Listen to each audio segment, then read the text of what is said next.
അപ്പോൾ രോഗിയുടെ സ്ഥിതി അതേപോലെ തന്നെ തുടരുന്നുണ്ട്.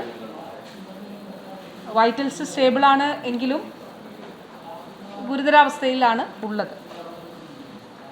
ഇതുവരെ നമ്മുടെ കോണ്ടാക്ട് ട്രേസിംഗ് നടത്തിയതിൽ 49 കോണ്ടാക്ട്സാണ് ഐഡൻറ്റിഫൈ ചെയ്തിട്ടുള്ളത്. 49 കോണ്ടാക്ട്സ്. ഇതിൽ ഈ സമ്പർക്ക പട്ടികയിലുള്ളവരിൽ 6 പേർക്ക് ചെറുതായിട്ടുള്ള സിംറ്റംസൊക്കെ ഉണ്ട്. പക്ഷേ സിംറ്റംസ് ഉള്ളവരുടെ എല്ലാം തന്നെ സാമ്പിൾസ് എടുത്ത് പരിശോധിക്കുന്നതിന് വേണ്ടിയിട്ടാണ് തീരുമാനിച്ചിട്ടുള്ളത്. സാമ്പിൾസ് എടുത്തിട്ടുമുണ്ട്. അപ്പോൾ ഇതിൽ 12 പേര് കുടുംബത്തിൽ തന്നെ ഉള്ളവരാണ്, ഹൈ റിസ്ക് കോണ്ടാക്ട്സ് ആണ്. അതുപോലെ വളാഞ്ചേരി കുടുംബാരോഗ്യ കേന്ദ്രത്തിൽ 3 പേര്, ഡോക്ടറുടെ ക്ലിനിക്കിൽ ഒരാൾ,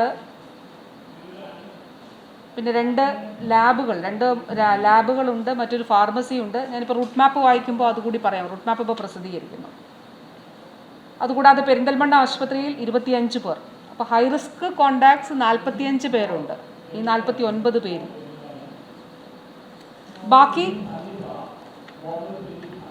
സമ്പർക്ക പട്ടികയിൽ ഉള്ളവർ, ഈ വിട്ടുപോയിട്ടുള്ളവർ, ഇനി ആരെയൊക്കെയാണ് ആഡ് ചെയ്യാനുള്ളത് എന്നുള്ളത് ഇന്ന് വളരെ ശാസ്ത്രീയമായി കൂടി അത് നമ്മൾ ആ പ്രവർത്തനം നടത്തുകയാണ്. പ്രത്യേകിച്ച് CCTV ദൃശ്യങ്ങൾ ഉൾപ്പെടെ എടുത്തുകൊണ്ട് ആരെങ്കിലും ഈ ഒരു കാര്യങ്ങൾ ഡിസ്ക്ലോസ് ചെയ്യാൻ തയ്യാറാകുന്നില്ലെങ്കിൽ പോലീസിൻ്റെ സഹായം തേടിയിട്ടുണ്ട്. അതുപോലെ ജില്ലാ കളക്ടർ ഡിസാസ്റ്റർ മാനേജ്മെൻറ്റ് ആക്ട് പ്രകാരമുള്ള നടപടികൾ സ്വീകരിക്കും.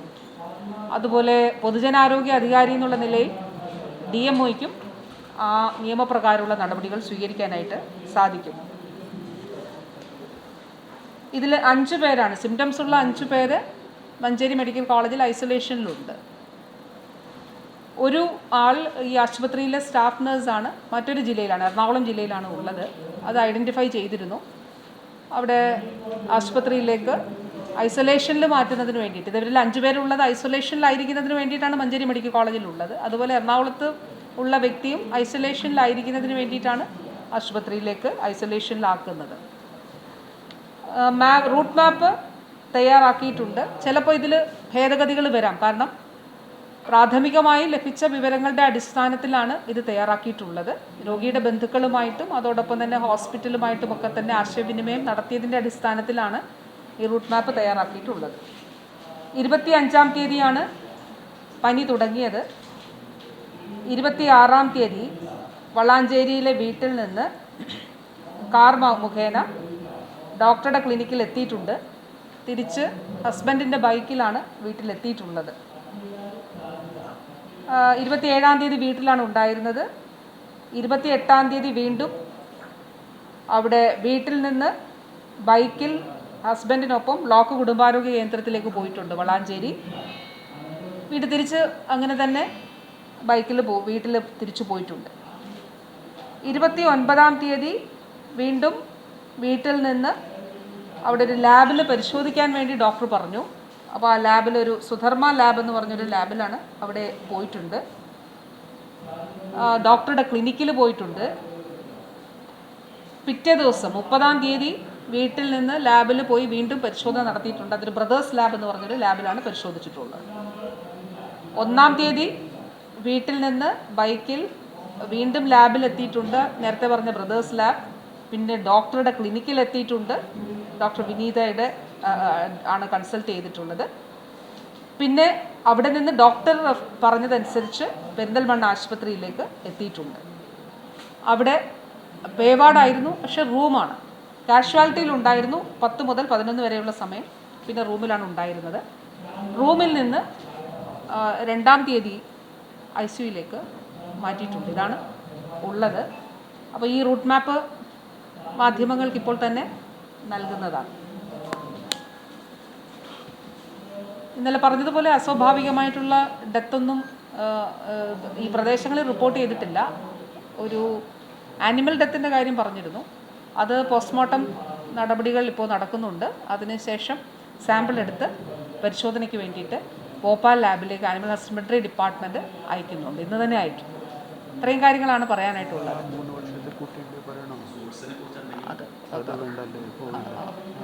പിന്നെ 25 കമ്മിറ്റികൾ നമ്മൾ ഫോം ചെയ്തിട്ടുണ്ട്. ആ 25 കമ്മിറ്റികൾ ഫീൽഡിൽ അവർ പോകേണ്ടവർ പോയിട്ടുണ്ട്. ഫീവർ സർവൈലൻസ് ഇന്നിപ്പോൾ ആരംഭിച്ചിട്ടുണ്ട്. അതോടൊപ്പം തന്നെ ഈ ആരോഗ്യ കേന്ദ്രങ്ങളുമായിട്ട് ബന്ധപ്പെട്ട് ആവശ്യമായിട്ടുള്ള പരിശീലനം ആർക്കെങ്കിലും വേണമെങ്കിൽ, മലപ്പുറം ജില്ല പൊതുവെ ഈ രീതിയിൽ പരിശീലനം ലഭിച്ച ആരോഗ്യ പ്രവർത്തകരാണ് ഉള്ളത്. പക്ഷേ ആർക്കെങ്കിലും ഇനി കിട്ടാനുണ്ടെങ്കിൽ, ട്രെയിനിങ് കിട്ടാനായിട്ടുണ്ടെങ്കിൽ ആ ട്രെയിനിങ് കൂടി ഇതിൻ്റെ ഭാഗമായിട്ട് പാരലലായിട്ട് നടക്കുന്നുണ്ട്. ജില്ലയിലെ മുഴുവൻ, അതോടൊപ്പം സമീപ ജില്ലകളിലെയും ഒക്കെ തന്നെ നമ്മൾ കേസസ് അസ്വാഭാവികമായിട്ടുള്ള എന്തെങ്കിലും ഉണ്ടോ എന്നുള്ളത് വളരെ സൂക്ഷ്മമായി തന്നെ നിരീക്ഷിക്കുന്നുണ്ട്. അതെ അതെ, ഇന്ന് രാവിലെ ബഹുമാനപ്പെട്ട ജനപ്രതിനിധികൾ, MLA മാർ, അതോടൊപ്പം തന്നെ വളാഞ്ചേരി മുനിസിപ്പൽ ചെയർമാൻ, പഞ്ചായത്ത് പ്രസിഡന്റുമാരൊക്കെ തന്നെ കളക്ടർ ഒരു യോഗം വിളിച്ച് ചേർത്തു. ആ യോഗത്തിൽ ഞങ്ങൾ സംബന്ധിച്ചിരുന്നു. അപ്പോൾ ഇക്കാര്യത്തിൽ ആശയവിനിമയം നടത്തി. പൊതുവിൽ എല്ലാവരും ഒന്നിച്ചു ചേർന്നുകൊണ്ട് ഈ പ്രവർത്തനങ്ങൾ നടത്തുന്നതിന് വേണ്ടിയിട്ടാണ് തീരുമാനിച്ചിട്ടുള്ളത്. നല്ല നിലയിലുള്ള പിന്തുണ ജനപ്രതിനിധികളുടെ ഭാഗത്ത് നിന്ന് ഉണ്ടായിട്ടുണ്ട്. അപ്പോൾ അവരെല്ലാം അതിന് നേതൃത്വം ഫീൽഡിൽ നൽകുന്നുണ്ട്. പിന്നെ മീറ്റിങ്ങുകൾ മാറ്റിവെച്ച കാര്യം അറിയിച്ചിട്ടുണ്ടല്ലോ, യോഗങ്ങൾ മാറ്റിവെച്ച കാര്യങ്ങൾ അറിയിച്ചിട്ടുണ്ട്. മോണോക്ലോണൽ ആൻറ്റിബോഡി അവിടെ എത്തിച്ചിട്ടുണ്ട്. ഇപ്പോൾ അത് കൊടുത്തിട്ടുണ്ടാകും. രാവിലെ തന്നെ അഡ്മിനിസ്റ്റർ ചെയ്യും എന്നുള്ളതാണ്. 11 മണിക്ക് അഡ്മിനിസ്റ്റർ ചെയ്യും എന്നാണ് പറഞ്ഞിട്ടുള്ളത്. കൊടുത്തിട്ടുണ്ടാകും. സോഴ്സ് ഈ കേസിൽ കുറച്ചുകൂടി സാധ്യതകൾ നാരോ ആണ്. എന്നുവെച്ചാൽ അതുകൊണ്ട് കുറച്ചുകൂടി നമുക്ക് ഒരു പക്ഷേ കുറച്ചുകൂടി എളുപ്പം കണ്ടുപിടിക്കാം എന്നുള്ളതാണ് വിദഗ്ധർ അഭിപ്രായം പെടുന്നത്. ഏതായാലും അത് കൃത്യമായി ഇന്നത് എന്നുള്ളത് ആ നിലയിലേക്ക് പറയാൻ ആയിട്ടില്ല. പക്ഷെ അത് നമുക്ക് ശാസ്ത്രീയമായി പറയാൻ കഴിയുമെന്നുള്ളതാണ് പ്രതീക്ഷിക്കുന്നത്.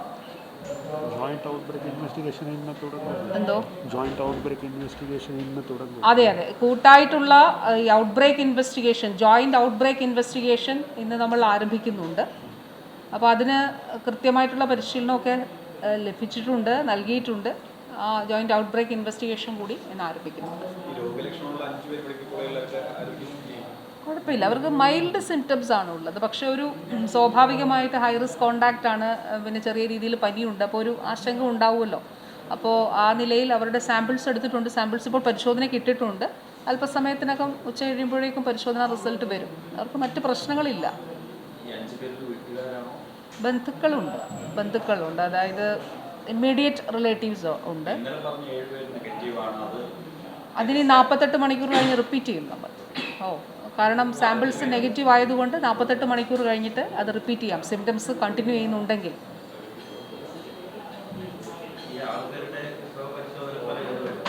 വരും. അത് ഇവിടെ നമുക്ക് RT-PCR പരിശോധിക്കാം മഞ്ചേരി.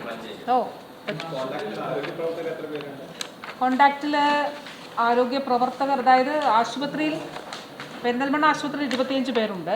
നമ്മൾ ആരെങ്കിലും വിട്ടുപോയിട്ടുണ്ടോ എന്നുള്ളത് CCTV ദൃശ്യങ്ങൾ ഉൾപ്പെടെ എടുത്ത് പരിശോധിക്കുന്നുണ്ട്. അതുകൂടാതെ 2 ലാബുകളുടെ കാര്യം പറഞ്ഞല്ലോ. പക്ഷെ അവിടെ നിന്ന് കൂടുതൽ ആളുകൾ ഉണ്ടെന്നാണ് നമ്മൾ പ്രതീക്ഷിക്കുന്നത്. അവിടെ ഓരോരുത്തരുടേതേ തന്നിട്ടുള്ളൂ. അപ്പോൾ ഈ സാമ്പിൾ എടുത്തവർ മാത്രമല്ല, പരിശോധിച്ചവരും ഹൈ റിസ്ക് ആണ്. അപ്പോൾ അവർ കൂടി ഇതിൽ ഉൾപ്പെടും. പക്ഷെ ഇപ്പോൾ അവർ നൽകിയിരിക്കുന്ന ലാബിൽ നിന്ന് നൽകിയിരിക്കുന്ന ഡേറ്റ അനുസരിച്ച് ഓരോരുത്തരാണ് അവിടെ നിന്ന്. ഓരോരുത്തർ ആകാൻ ഒരു സാധ്യതയിൽ അതിൽ കൂടുതലാണ് ആകുക. അപ്പോൾ 2 പേർ ഓരോരുത്തരെന്നുള്ള നിലയിൽ, അപ്പോൾ 27.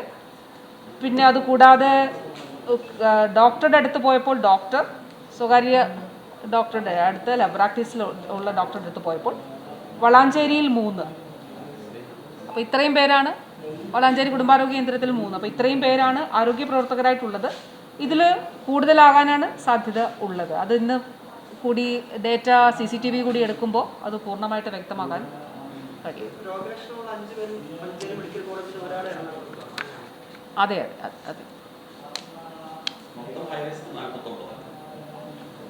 മൊത്തം 49 കോണ്ടാക്ട് ലിസ്റ്റിലുള്ളത്. അതിൽ ഹൈ റിസ്ക് 45. അതെ, സ്റ്റാഫ് നഴ്സ്.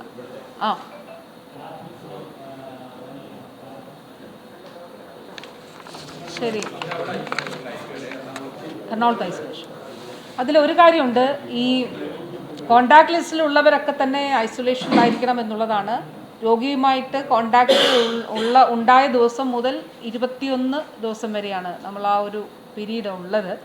അപ്പോൾ ആ ദിവസങ്ങളിൽ ഐസൊലേഷനിലായിരിക്കണം. ഇനി ഒരു വ്യക്തിയാണ്, ഒരു കുടുംബത്തിലെ ഒരു വ്യക്തിയാണ് ഐസൊലേഷനിൽ കോൺടാക്റ്റിലുള്ളതെങ്കിൽ ആ വ്യക്തി വീടിനുള്ളിൽ ഐസൊലേഷനിലായിരിക്കുമ്പോൾ വീടിനുള്ളിലുള്ള മറ്റാളുകളുമായിട്ട് മിങ്കിൾ ചെയ്യാനായിട്ട് പാടില്ല. വീടിനുള്ളിൽ പ്രത്യേകമായിട്ട് ഐസൊലേഷനിലായിരിക്കണം എന്നുള്ളതാണ്. അതാണ് അതിൻ്റെ ശാസ്ത്രീയമായിട്ടുള്ള രീതി. അങ്ങനെയാണ്, അങ്ങനെ തന്നെയാണ് എന്നുള്ളത് ഉറപ്പാക്കണം. ഇത് സംബന്ധിച്ച കൃത്യമായിട്ടുള്ള ഡയറക്ഷൻസ് ഇപ്പോൾ നമ്മുടെ ഡിസ്ട്രിക്ട് മീഡിയ സെല്ലിൽ നിന്ന് അതുകൂടി ഇപ്പോൾ വാർത്താക്കുറിപ്പിലൂടെ അക്കാര്യങ്ങൾ കൂടി അറിയിക്കുന്നതാണ്. അത് നേരത്തെ നമുക്ക് അറിയാവുന്നതാണ്, എന്നിരുന്നാലും ഒരിക്കൽ കൂടി അത് ഓർമ്മിപ്പിക്കുന്നത്.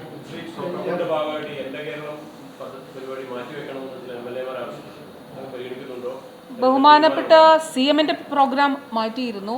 അതോടൊപ്പം സ്പോർട്സ് മിനിസ്റ്ററുടെ പരിപാടി മാറ്റി. ഇപ്പോൾ തുടങ്ങിപ്പോയ പരിപാടി അത് പ്രോട്ടോക്കോൾ അനുസരിച്ച് മാസ്ക് ധരിച്ച് നിർബന്ധമായിട്ട്, മാസ്ക് ഇല്ലാത്ത ഒരാളും അവിടെ കയറരുത് എന്നുള്ളതാണ് പോലീസിന് നൽകിയിരിക്കുന്ന നിർദ്ദേശം.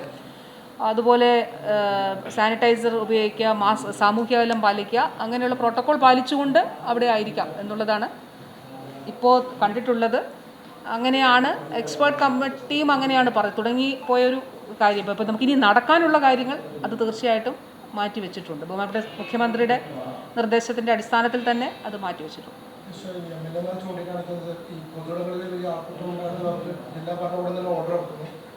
പരിപാടി നടത്തുന്ന മ്യൂസിക്കൽ ഇവന്റ്സ് ഒക്കെ ആകുമ്പോൾ നെറ്റ് ഒരുപാട് ആളുകൾ, നൂറുകണക്കിന് ആളുകൾ ഒരു സമയം സംഘടിച്ചെത്തുന്ന സാധ്യതയുണ്ട്.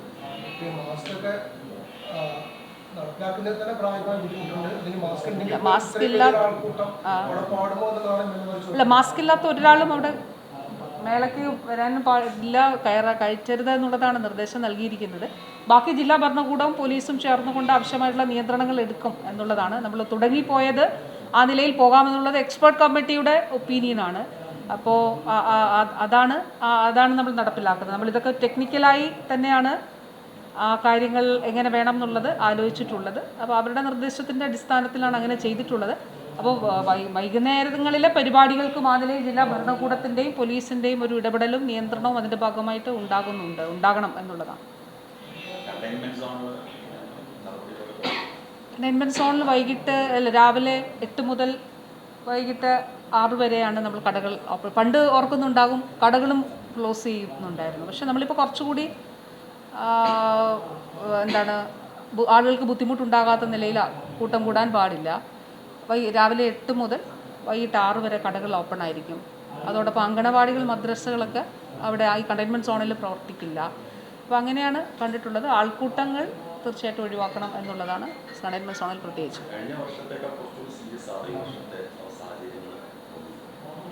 അത് കേസ് അതായത് എങ്ങനെയാണ് എന്നുള്ളത് കേസ് ഹിസ്റ്ററി അനുസരിച്ച് എല്ലാത്തിനും ഒരേപോലെ ആണ്. എന്നിരുന്നാൽ പോലും നമുക്ക് ഈ ഘട്ടത്തിൽ നമ്മൾ പറയുക മറ്റൊരാൾക്ക് ഉണ്ടോ ഇല്ലയോ എന്നുള്ളതാണല്ലോ. അതാണ് ഒരു കേസിൻ്റെ ഗൗരവം വർദ്ധിപ്പിക്കുന്നത്. അപ്പോൾ കഴിഞ്ഞ തവണ അതുണ്ടായിട്ടില്ല. പക്ഷേ ഈ കേസ് അതിനേക്കാളും സീരിയസ് ആണോ എന്നുള്ളത്, മറ്റൊരാൾക്ക് അത് ഉണ്ടോ ഇല്ല എന്നുള്ളത് ഉറപ്പാക്കിയാൽ അങ്ങനെയില്ല. അതല്ല, അപ്പോൾ അതിലൊരു പ്രശ്നമുണ്ട്. എന്തുകൊണ്ട് കേരളം നമ്മൾ കണ്ടുപിടിക്കുന്നത് നമ്മളാണ് എന്നുള്ളത് കൊണ്ട് ഇത് കേരളത്തിൽ മാത്രമേ ഉള്ളൂ എന്നർത്ഥമില്ല. നേരത്തെ കോഴിക്കോട് ഉണ്ടായിരുന്നു. അപ്പോൾ അതിൽ ICMR-ൻ്റെ തന്നെ ഇപ്പോൾ ബാറ്റ്സിൻ്റെ ആവാസ വ്യവസ്ഥകളുമായിട്ടൊക്കെ ബന്ധപ്പെട്ടിട്ടുള്ള കാര്യങ്ങളാണ് പഠനങ്ങൾ ചൂണ്ടിക്കാണിച്ചിട്ടുള്ളത്. അപ്പോൾ അതുപോലെ ഏതായാലും ബാറ്റ്സാണ് സോഴ്സ് എന്നുള്ളതിനകത്ത് നിപ്പ വൈറസിൻ്റെ സോഴ്സ് അങ്ങനെയാണ്. ഈ ട്രാൻസ്മിഷൻ എങ്ങനെ നടക്കുന്നു എന്നുള്ളത് ആഗോളതലത്തിൽ തന്നെ ഹൈപ്പോത്തസിസേ ഉള്ളൂ, ഊഹങ്ങളേ ഉള്ളൂ എല്ലായിടത്തും. ബംഗ്ലാദേശിലും അങ്ങനെയാണ്. ഇപ്പോൾ CDC ആണ് അവിടെ പഠനം നടത്തിയിട്ടുള്ളത്. അറ്റ്ലാന്റയിലെ CDC അവരും അതൊരു ഊഹമാണ്, ഇങ്ങനെ ആയിരിക്കാം എന്നുള്ളത്. അപ്പോൾ ഒരു ക്ലിനിക്കൽ ലാബിലത് ഇതുവരെ ലോകത്ത് എവിടെയും പ്രൂവ് ചെയ്തിട്ടില്ല. ഇതാണ് ഈ രീതിയിലാണ് ട്രാൻസ്മിഷൻ സംഭവിച്ചതെന്നുള്ളത് ഒരു ലാബിലൊരു പരിശോധന ഉണ്ടായിട്ടില്ല, ലോകത്തൊരിടത്തും ഉണ്ടായിട്ടില്ല. അപ്പോൾ നമുക്കും വവ്വാലുകൾ ആണ് സോഴ്സ് എങ്ങനെയാണ് ഇതിൻ്റെ ഭാഗമായിട്ടുള്ള പഠനങ്ങളിൽ ഇങ്ങനെ ആകാം എന്നുള്ളതാണ് പറഞ്ഞിട്ടുള്ളത്. ലോകത്തെല്ലായിടത്തും അതുപോലെ തന്നെയാണ്. ഇത് നമ്മൾ കണ്ടുപിടിക്കുന്നു എന്നുള്ളതാണ്. കണ്ടുപിടിക്കുന്നത് കൊണ്ട് രോഗപകർച്ച ഒഴിവാക്കാനായിട്ട് നമുക്ക് സാധിക്കും. ഇപ്പോൾ തന്നെ ചികിത്സിച്ച ഡോക്ടർക്ക് സംശയമുണ്ടായി MRI കണ്ടപ്പോൾ. അങ്ങനെയാണ് ഇതാണോ എന്നുള്ള സാമ്പിൾ, കാരണം ഡെങ്കി പോസിറ്റീവായിരുന്നു. അപ്പോൾ ഇത് റൂൾ ഔട്ട് ചെയ്യാൻ കഴിയില്ല എന്നുള്ളത് കൊണ്ട് MRIയുടെ ഇത് കണ്ടിട്ടാണ് സാമ്പിൾ എടുക്കണമെന്നുള്ളത് പറഞ്ഞത്. അങ്ങനെ ഐസൊലേഷനിലാക്കിയിട്ട് അതെ.